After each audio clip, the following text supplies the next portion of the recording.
Hello and welcome to the Fit and Healthy Athlete podcast. I am so excited for today because I have a very special guest with us. Her name is Dr. Janeeka Benoit. She goes by Dr. J. Dr. J and Dr. K are in the house today, and I'm like so excited about it. She is a board certified internal medicine physician and also a sports medicine specialist. She helps and mostly focuses on helping professional women with a history of chronic illness and disease to develop a life that they are in control of, and also of their own health and fitness and finding their own wellness. So Dr. J, welcome to the show. Thank you so much for having me. I'm so excited to start our conversation. It's going to be really fun. So first off, give us an introduction. How did you get into what you're doing now? What, who do you work with? Just give us an intro of who you are and what you do. Yeah, so I can say this journey, I can actually track back to one specific day. And I was a second year internal medicine resident at this time. And I remember just having like this really stressful clinic day, just feeling stretched in so many directions. And I remember, walking into my house, coming in, not even saying hello to my family members and going straight up to my bedroom. And I sat on my bed and I remember sitting on my bed asking God, like, what is my purpose? Like, what am I supposed to be doing? How can I really truly help my patients, find their own health? And my mind was tracking back to, earlier that day. And I just, was envisioning me sitting on that computer and opening up my patient's chart and what seemed like this never ending list of medications. And I'm like, oh my goodness, like, this is just not true health. And all I can remember is the click of my mouse, just going click, click, click, click. And that was me clicking all the medicines that I had to refill for that patient. And I was like, there has to be a better way so that I'm not clicking and clicking and clicking and clicking. And I remember, my journey, my pre-medical student journey is just interviewing various osteopathic medical schools. And I remember standing in the lobby of this osteopathic medical school and looking up at the wall. And up at the wall, it was, this quote written in white cursive letters against this wooden background. And I saw the author of the quote, which is Andrew Taylor Still, who's the founder of osteopathic medicine. That quote read, "The object of a physician is to find health. Anyone can find disease." And, as an internal medicine, I was caring for, a lot of people with chronic diseases, type 2 diabetes, hypertension, cardiovascular disease. And I knew that there was so much more that I can help them with rather than just saying, okay, you have to eat healthy and exercise more. Like, I really wanted to figure out a way to help influence behavior. If I could just help them just change their behaviors and learn how to develop habits that can so that they can find their own health and fitness, like, I know that is my purpose. So that is what led me to the journey of creating Medfitdo, Nice. where I serve as a health and fitness coach, and I primarily serve busy professional women with family histories of chronic disease find their own health and fitness. Yeah. Oh, I just love that. Can you, I mean, I need that quote like on my wall because that is such a good Yes. one. And I feel like I actually think this is really interesting because I didn't go that route of going to be an osteopathic doctor. I went the route of being a chiropractor. And sometimes I've wondered if that actually was the right choice, but at the same time, there's a lot of overlap in the way that we look at the body and we look at just we try, I think, in many ways to see it as health. How do we promote health? How do we promote fitness? How do we not go down this road of just disease, disease, disease. Let's just cover something up. Let's put something on top and like, you'll feel better tomorrow. How do we actually create that habit change? I think that that is such a great quote, that if everybody could just remember that one thing, it would have such a big impact on the health of our country and the health of people everywhere in the world. Tell me this, or let's for our listeners and viewers, what's the difference between a DO and an MD? Yeah, that's so good. So Dio, so really the difference comes to different philosophies. So in osteopathic medicine, we have a philosophy of how we view the human body. I think the one tenet that encompasses all is that the body is composed of different parts, mind, body, spirit. Also, another tenet is that the body has the ability to heal itself, right? We Yeah. have an innate immunity, and that has that assists us in just helping ourselves heal. Yeah. And also that structure influences function too. And in osteopathic medical school, I took an additional course that MDs don't take, and that is learning about osteopathic manipulative treatment. And we learned how to just like impact the tissues and the Yeah. joints to also influence the function of the way that the systems in our body function, so that we can help create optimal health. Mm. So although I don't perform OMT or osteopathic manipulative treatment, Yeah. I still carry that philosophy with me. I carry it, when I'm in the clinic with my patient, realizing that, it's not, they're a person, they're composed of all these different components, mind, body, and spirit. And I take that with me. I take that when I'm on a coaching call with my client, and realizing this is a human body composed of all these different parts. And I've learned how to just learn how to speak Yeah. to not only the human, but also their spirit.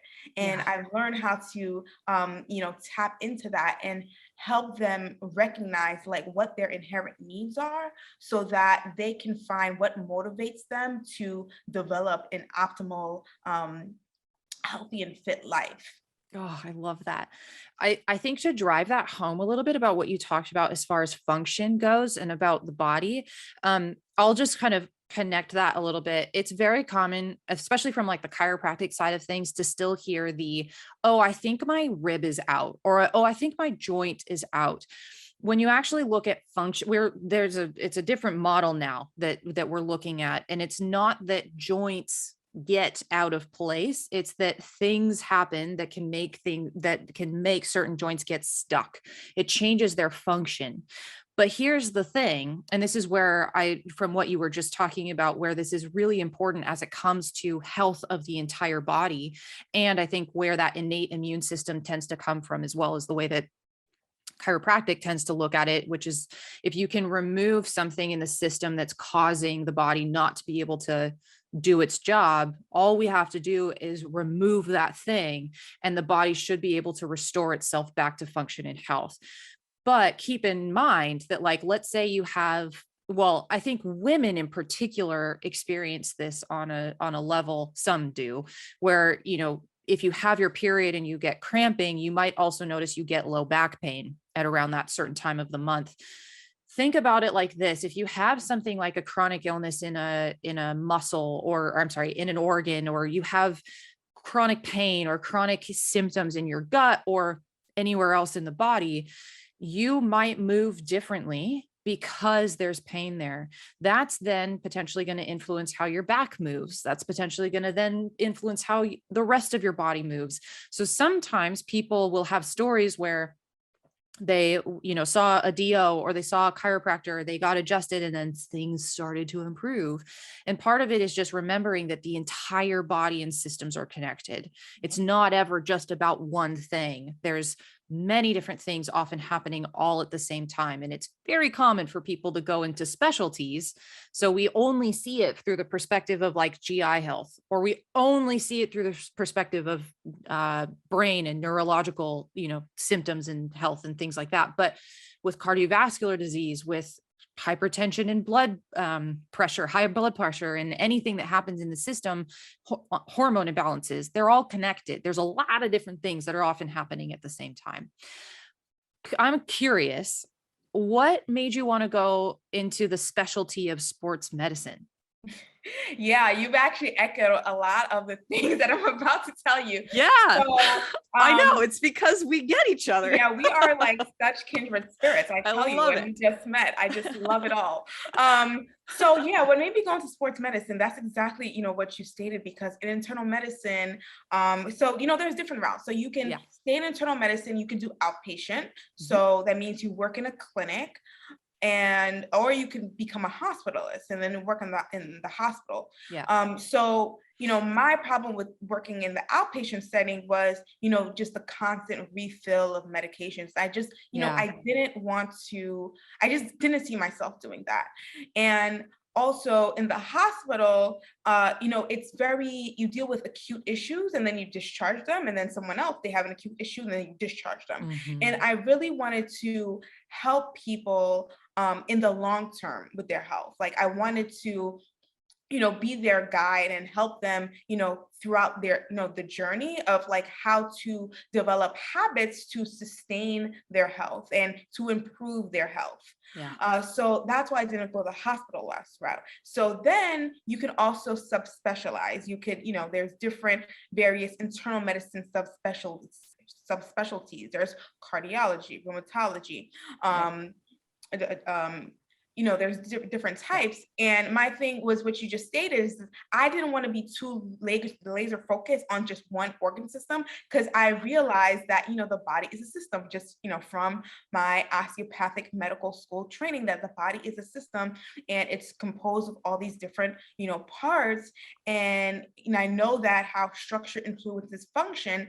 And I really wanted to just learn the body as a whole. And that's what I wanted to stick with. So I wanted to sports medicine because even though, yes, we focus on muscle, joints, and tendons, but still, not every shoulder pain is a musculoskeletal shoulder pain. It could be, Yes. related to our heart. It can be from our gallbladder. It could be from our, pancreas. So, and that's the versatility that comes with sports medicine as well. And also, I love exercise. I love physical activity, and sports medicine is very diverse. We see athletes. We see, your regular just laborers. Yeah. There's different types of quote unquote athletes that you see. So I love the diversity of the patient population as well. And I just, love teaching people just how to like care for themselves, how to care for their body, especially like, if you are, a laborer and you're overusing your bodies, like, I want to be able to teach you, okay, various methods, or, and various, just like even thoughts and behaviors that you can start to incorporate in your daily job so that you don't overuse, your muscles and your tendons. And Yes. also teaching you various exercises, because we talked about immunity and how the body can heal itself, of how you can help to just take care of your tendons, properly, so that you don't overuse them to a point where now your tendons don't even know how to revert back to its original state. So Yes. and I just love, like, just like being a teacher. So it gives me time to just like explain, and it gives me time, with my patient to just, talk about all of that stuff. And I really, really do enjoy it. And I know that it works because, my patients tell me, well, thank you so much for taking the time to Yeah. explain that for me. So that's the reason why I went into sports medicine. Oh, I love Yeah. it. Isn't it amazing how just taking a little bit of extra time is all some people need to just be told, like, hey, let's work on this together. Let's be a partner in this. And like, if like, here's why this is really important. And sometimes that's all it takes in order to just help empower them to make those changes, which is like, I mean, you'll impact somebody's life forever. It's so cool. It's such a Yeah. great position to be in. Yes, and it is so, honestly, like, I think every day I'm so honored and so Yeah. privileged to do this work. It Yeah. really, it means the world to me, because I Mhm. know that, like, I was purposed to do this work, the Yeah. time, that I take, the joy that I have to explain to somebody about like what's going on in their body and, how they can help improve themselves just brings me so much peace and so much joy and just makes me feel so purposeful. Mm. And to hear their feedback on it Yeah. is it's just affirmation. So yeah, it's and at the end of the day, patients they want to feel like they're being listened to, and I Yes. feel that that's a gift that I have is learning, and I'm also learning how to perfect that too, and just like learning to well nothing's really perfect, but learning how to improve upon that. Mhm. So yeah, I love it. Oh, oh, I just love all of it. I feel like we could just camp on that for an entire episode. But one of the things that I would love to talk about today that we have a couple of topics on this episode that we're going to cover, but one of them is we were discussing over our communication before this about some of the difficulties, maybe some of the challenges that that basically, like, I think in school, I think you mentioned you created a research abstract about and it was through a survey in sports medicine about the running participation of our Black communities, and that there isn't always a lot of that participation in, I think, just running, but maybe in sports in general. And it sounded like it might have something to do with communities. And I would love to talk about this a little bit more because ethnicity, improving ethnicity and diversity in sports, I think is something that's a really critical topic to talk about. I can just say from experience of just doing some more work, especially over the last couple of years, what one of the barriers that our state was talking about here in Oregon is that there's a huge barrier of entry to seeing um, Black people out in hiking and enjoying the outdoors and discussing why that is and where some of that just challenge is coming from. So I'd love to have and facilitate this conversation today. Can you give a little bit of background to the barriers that some people experience as far as getting into sport, getting into running that you've noticed and maybe came out of some of the survey that you did? Yeah, and yeah, I thank you so much for, just starting this conversation. I think it's, so important, just for the Black community as a Yeah. whole to Yeah. realize just like how connected, that more connected that we can be with our bodies. So Yeah. to tell you about my research abstract, I did this during my sports medicine fellowship, and I did my sports medicine fellowship at Meharry Medical College, which is a historically Black college and university. And I wanted to do a research abstract based on the barriers to running participation within the Black community. Because what I saw from my experience growing up in Brooklyn, New York, and living in that community, I did not think that Black people ran. And I remember being 16 years old in my junior high school. We did not have a cross country track program. And I have to give a shout out to Mr. Lawler, who started a cross country track program at our high school. And my friend, was going to join, and my friend was also Black, and she Yeah. said, "Hey, Janeeka, I'm going to join the cross country track program that Mr. Lawler just set up." And I looked at her and I'm like, "What?" I'm like, "Black people run?" I'm like, "Is that a thing?" And she's like, "Yeah, like let's join." I'm like, "Oh, okay, like let's join." But prior to that, I never ever considered running. And just Mm. like growing up in Brooklyn, New York, every time I saw a runner, they were predominantly white. So I did not see myself as a runner because I did not see people around me running. So Yeah.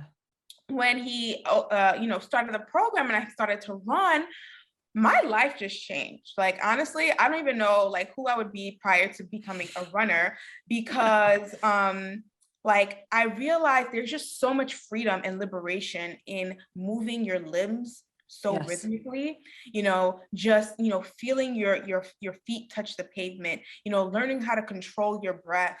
I become most creative when I'm running. My business was built from a run. The name was built from I'm so serious. Like, the name was built from a run.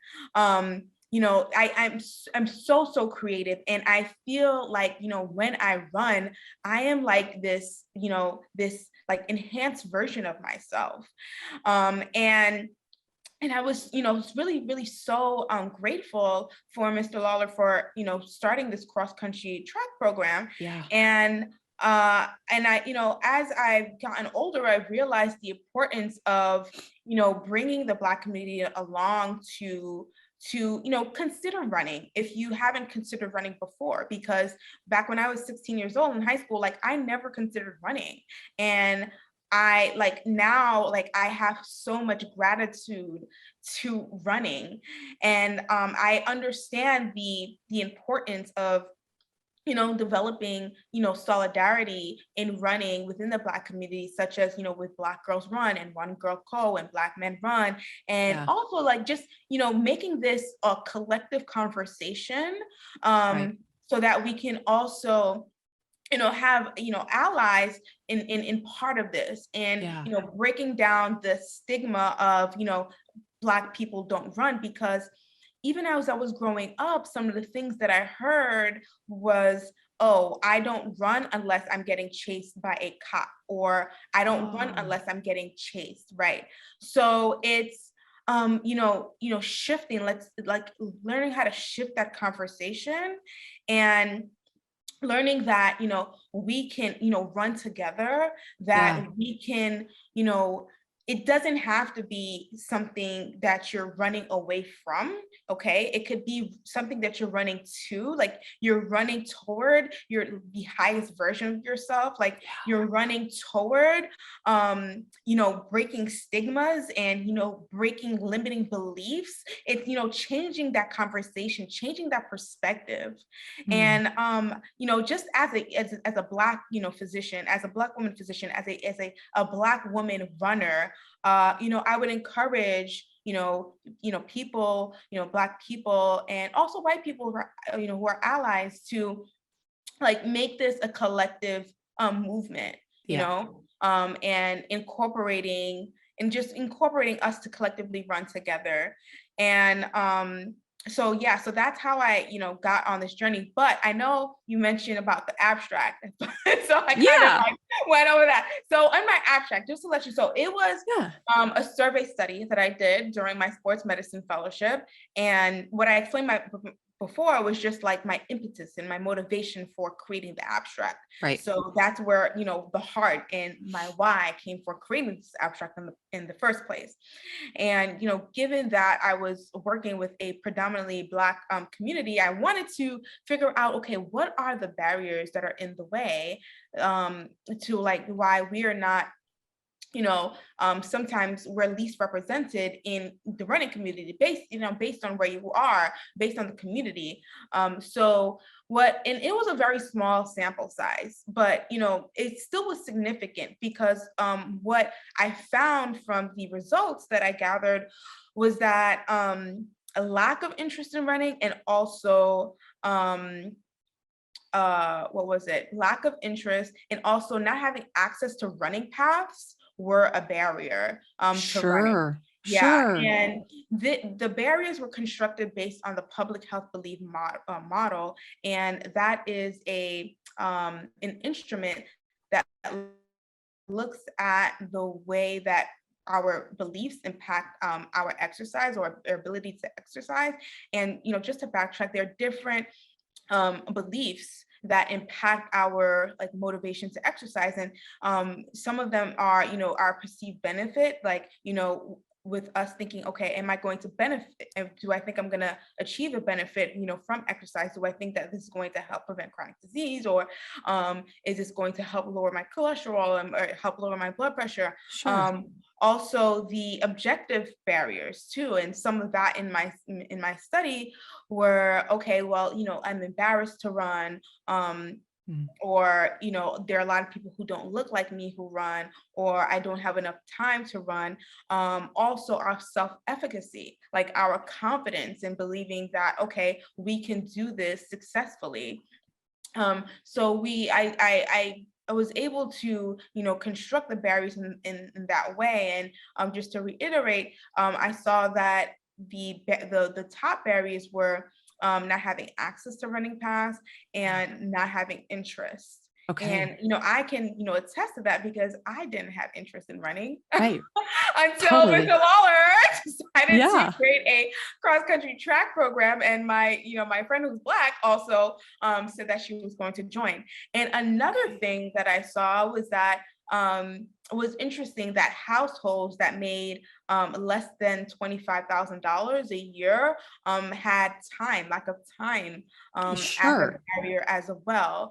And though it was a very small sample size, it's still significant because this helps just change the conversation around just like physical activity and exercise, because Right.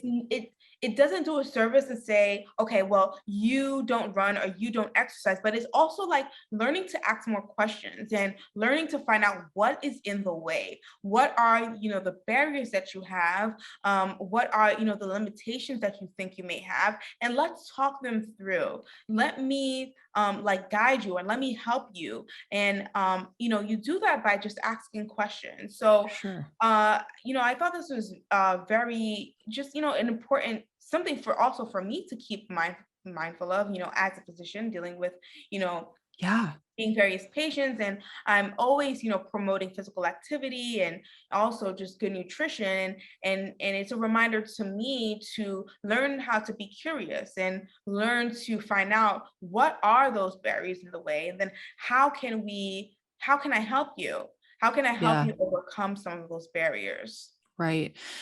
So I'm hearing a lot that has much to do with community, with the people that are around you. I do feel like that does play a really big role in us doing anything. If we're surrounded by people who typically go out to eat and drink a lot, that might promote that type of those habits. Whereas if you're around a lot of people like your friend who said, hey, let's join this running club, or this running track and field team, that might facilitate you to go that route. So part of what I'm hearing is definitely being active in our communities is one way to remove some of those barriers. But also, though, as far as just asking more questions and being more aware of some of the barriers that people may have to getting some fitness in any way, shape, or form,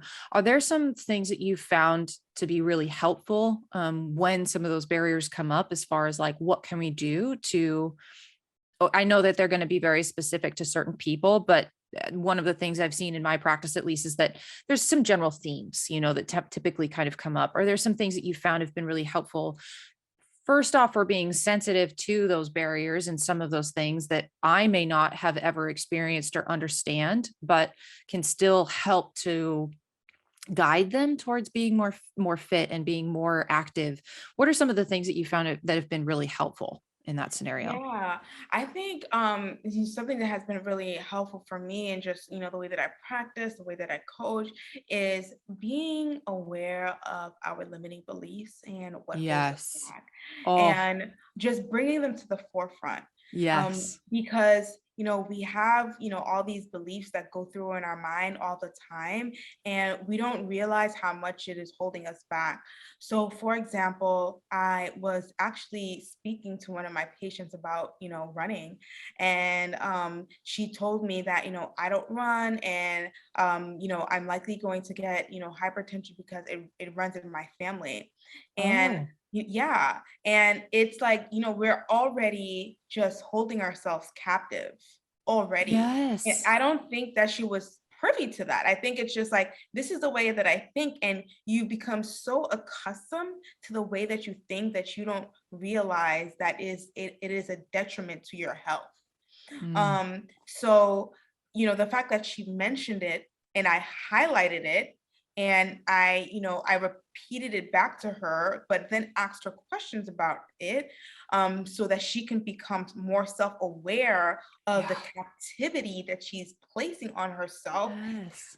It was like eureka, like like mind blowing, like, oh my goodness, like I'm actually in control here. Like I Right. don't have to repeat history. Mhm. Um, I can take matters into my own hands and create small habits that will allow me to become healthy and fit so that I can change the trajectory of my life.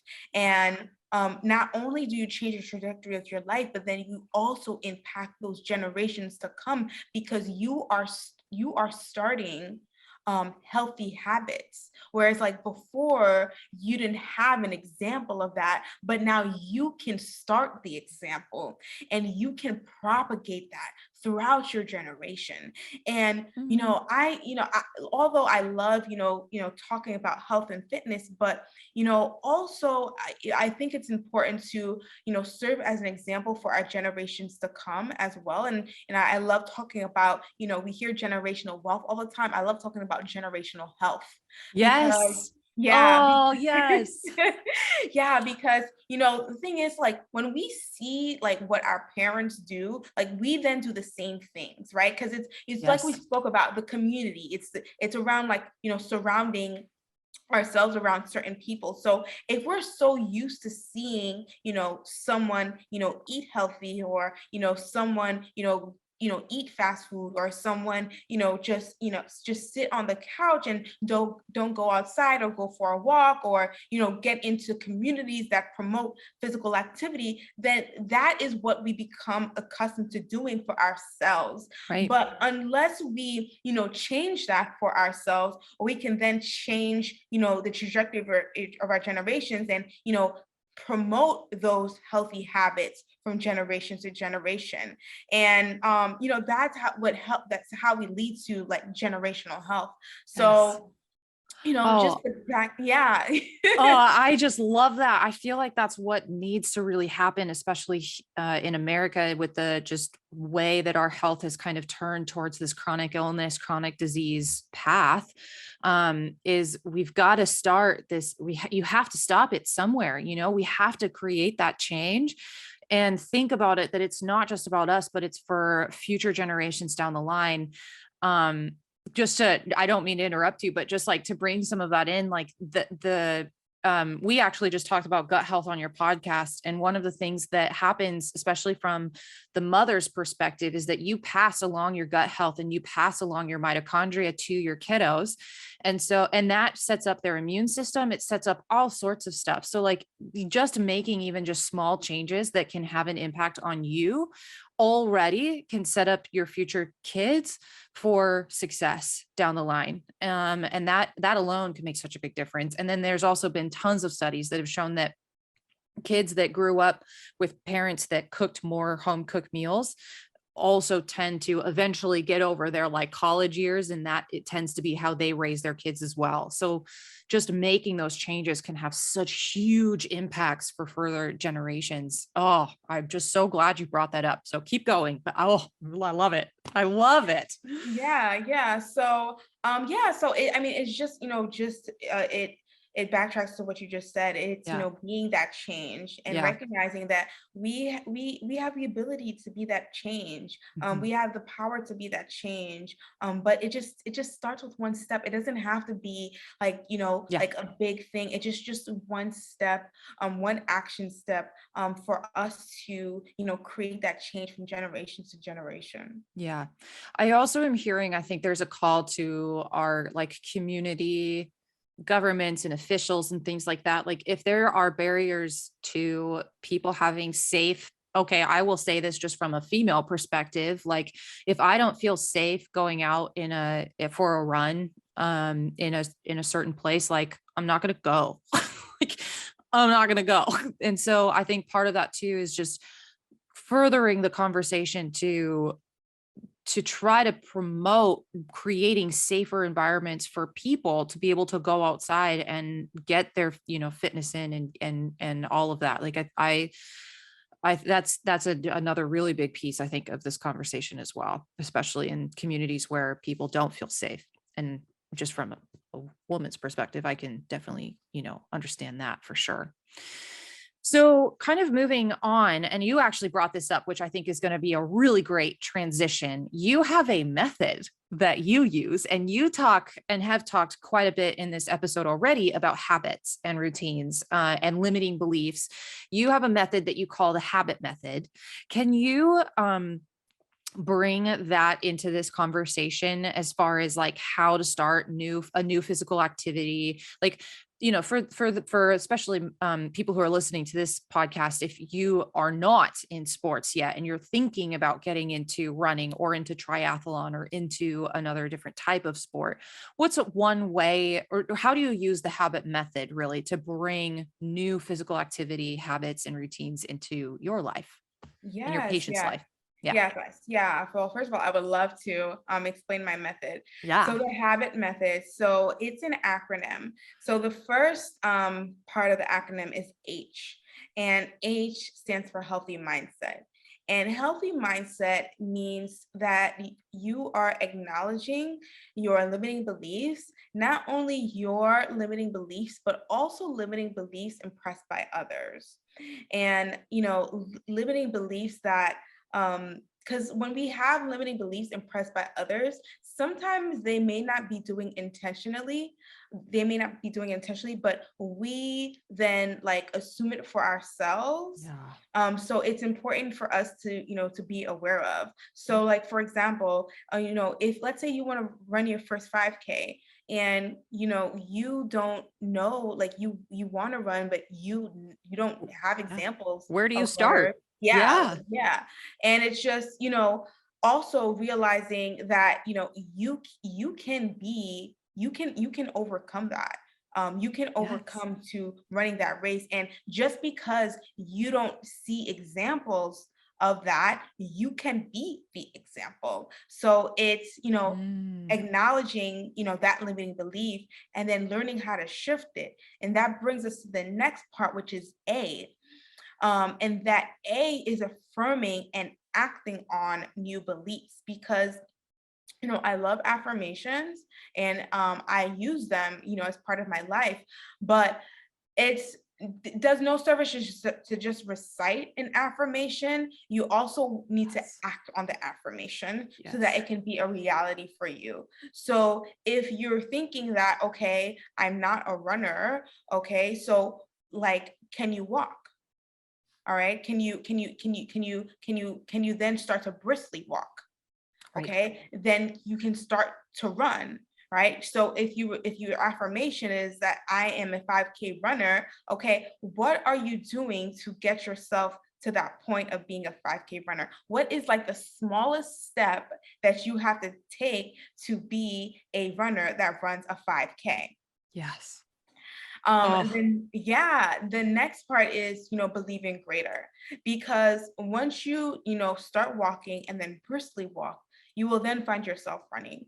But, it's all those small little habits. They're yeah. like, and it's so important not to only just go through those small little habits, but also to celebrate them, Mhm. because you're just one step closer, to where you want to be, and then you're one step closer to like where you came from, like realizing how far you came to walking, to briskly walking, to then running. And even if it's just running a block, like even if you just get yourself to run a block, that is still a huge accomplishment, because before you would never be able to run a block, and now you can run a block. Yeah. um so that is, believing greater, because once you start to make those small habits and you start to successfully do those small habits, you realize that there's so much more in store for you. And you realize that you can believe greater. And then you can, be that 5K runner. Whereas before, like you never thought you could run a 5K. Yeah. The next thing is incorporating change, because listen, when we're starting something new, it's a lot. Like, there's a lot of mind drama that goes into it. There's a lot of self-criticism that goes into it. And I don't belong here. I right. can't do this. I don't look a certain way. I mean, so many things. All of that, all Yeah. of that. And it's important to realize to, set up our environment to support us. So like, Yeah. if you want to run a 5K, how about being part of a running group and being part of a community that runs, and you'll find people that will keep you accountable. Getting a running coach, that's another person to keep you accountable. Getting an accountability partner, maybe someone that can support you and keep you accountable on your running journey so that you can run your 5K. So it's important to realize that, it's important to ask for help. And because Yeah. this sometimes it gets overwhelming, especially when we're starting a new activity. And also realizing to include, flexibility, because sometimes we create goals, but I feel like sometimes we get so like obsessed like with the goal, like, I was supposed to run 5K, but I didn't do the 5K. And I'm just like, I didn't do it. And it's just like, Mm-hmm. no, but you created steps to get you there, right? Right. And you're committed to those habits to get you there. So it's like also learning how to be committed to the process and not being obsessed with the goal. Because once you Yes. are committed to the process, you can achieve the goal. And also realize that you can, like, your goal is flexible. You can change your goal as Yes. well. Let's say you wanted to run a 5K, and listen, you have then, mustered up the courage and the belief to run, even more than a 5K. You can do that too. Or maybe if it was a 5K, it could be 2 miles, and you can work yourself up to a 5K. So Right. it's also learning to be flexible and not being so hard and putting that pressure on yourself, because I know that work with athletes, and I know athletes, they can be so hard Mm, on themselves. I They want to know. hit those performance goals. Okay. They want to beat those times. It's Yep. so important about, hitting. It's about performance, performance, performance. Am I upping my performance? Am Mm-hmm. I, overcoming them? I know that, that can be a lot, but we place a lot of pressure on ourselves, and Yeah. that then impacts our performance. So Yeah. it's also thinking about it that way.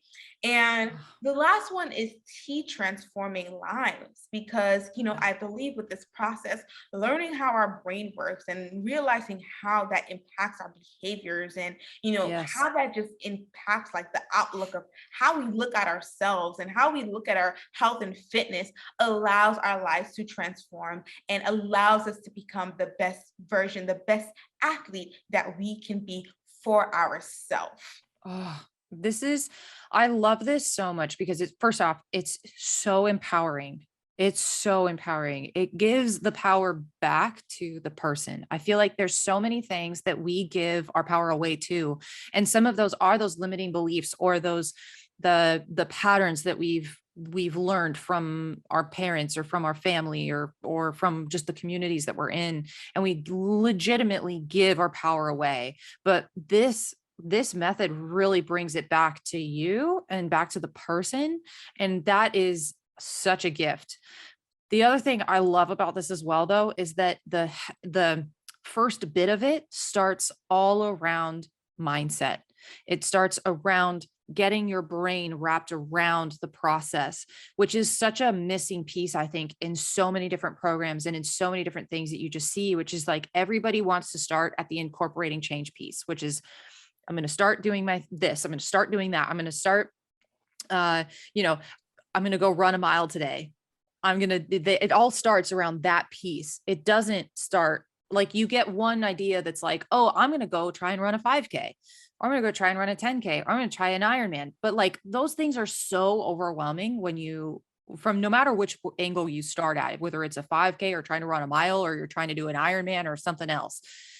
If you look at that big overarching goal as like, that's what I want to go do. And then you start thinking like, well, how am I going to get there? It can be really, really overwhelming. And we have a tendency to just be like, okay, I'm going to do these things. But when you actually look at it, people are really consistent and really good in the first 2 weeks of something. And then the things start to fall apart a little bit. And I really do think that in this method that you have, it's the power is in that healthy mindset. It's in that affirming and acting on new beliefs. It's in the believing greater. It's taking the time to really get to the root of those, which is where you see the biggest change and biggest impact. Yes, the training and the nutrition and the performance, all of that is a very, very, very important piece, of course. You can't just sit and think and then eventually get to that Ironman. But starting with this as your root, your foundation, really, I mean, it's the biggest thing that makes the biggest impact, that keeps you going, and staying flexible. Gosh, I love it. Well, thank you so much. I mean, Yes. it's just a combination of what I've seen, just, Yeah. from, as a physician, just like seeing how much in our own way that we get, and also thinking Hmm. that we don't have like the power to make a change. Yeah. And it's exactly what you stated. It's just like, placing the power back in your own hands and Yeah. realizing that you have everything within you to make a change. And I'm just serving as a guide to help Yeah. you see that. So yeah. I just love it. I love it. I love it. Okay. Are there a couple tips that you can give the listeners and viewers today of where they can just get started in a lot of this process that we've talked about today? Yeah, I would say, because the first part of the my method is healthy mindset, Yeah. is, just, write like getting a journal, Mhm. and just like, writing out those limiting beliefs, because we like to keep it stored in our brain, it just like keeps on circling and circling, circling. But when you can actually put pen to paper and actually see your thoughts on paper and your beliefs on paper, then it's like, Yes. oh my goodness, like this is the way that I'm thinking, Mhm. right? So it's right, like, so from the first base, it's just comes from awareness. Just Yes. awareness. That's it. Just awareness. Yes. Like Oh, these are the thoughts that I'm thinking. These are the beliefs that I believe about myself, and what I can do, and like what I can accomplish. Like this is what's happening in my brain. mhm. So I think that's the first step, is just Yeah. actually just acknowledging, like Yeah. becoming aware. Like Yep. awareness is Yep. like the first step. Yes. And yeah, so that is the Love it. first step, is just becoming more aware. I love that. I see that too. You hear it a lot, like, oh, I could never do that. Whenever I say like, oh, I'm an Iron Man, like, oh, I could never do that. Yeah, you can. But if you keep, first off, like we are not our thoughts. We have Right. lots of thoughts. We have positive thoughts, we have negative thoughts, and people tend to like think that they are what they think. Well, your thoughts are sometimes not even your own, but Right. we have a tendency to just believe the things that we tell ourselves. And all we actually have to do is first off bring awareness to that, and second be like, that's not me. That's a, I don't know where that's coming from, but that is definitely not me. And all it is it's just taking that step of awareness to be like, I would never say that to my friend. I would never say that to somebody else, but yet I'm saying it to myself. Like, how is that productive? How does that help me? And, just letting those negative thoughts just like flow right off of us and just start focusing on things that do serve you well. Phew, that will help you with, if you're overcoming chronic illness or disease, or you want to improve anything, you can improve your life just from that alone. Oh, For oh, sure. I had no idea that this is where we were going to be going today. And I love it. This is so, I can't, like, I just know that this is a very, very helpful thing. It's going to help somebody. And I cannot thank you enough for being here and for sharing and being so open. Oh my goodness, this was amazing. Where can people find you if they want to come and say hello? Yes. So for those who want to find me, you can find me on Instagram. I'm on Instagram at Medfitdo. That's Medfitdo. And if you click the link on my bio, I also have my YouTube channel that you can subscribe to. And I also have I also work as a health and fitness coach. And if you want to just learn about, more about how your thoughts impact your behavior, I invite you to schedule a 30-minute discovery call with me so we can Yes. get through those limiting beliefs and what's keeping you stuck and Mhm. figure out how you're actually really in control. Yes. Oh, thank you so much. Was there anything else that we didn't touch on that that you want to just cover really quickly? Man, I think we did such an awesome Yeah. job, I think we honestly. really dug in, didn't we? Such an awesome job. Good. Good. Yeah, I think we did a great job. But Okay. just to reiterate, Yeah. um, just practicing mindfulness, right? And I know we hear a lot about mindfulness all the time, but mindfulness is just like really creating space and creating time for yourself to acknowledge those limiting beliefs. Because if you're an athlete, I know you have all those races signed up. Okay. You're looking at your calendar with all those races signed up and all those things, and just acknowledging what is like impacting your performance truly, like in examining what your thoughts are, and putting pen to paper and acknowledging what those limiting beliefs are, and not also feeling compelled to do all the things, all the races. What are you really Yes. trying to prove? Like Sure. really, like Sure. really, really, really. So, but I think it just takes time to just create that solitude and to Yeah. create that space for ourselves, Mhm. to examine our thoughts and realize by doing that we can really transform our lives and become the best athlete, the best person that we can be. So yep. Awesome. Okay. Well, thank you so much for being here. Thank you to all of you for listening and for watching. We will be back next week with another great episode. So take care and we'll see you then.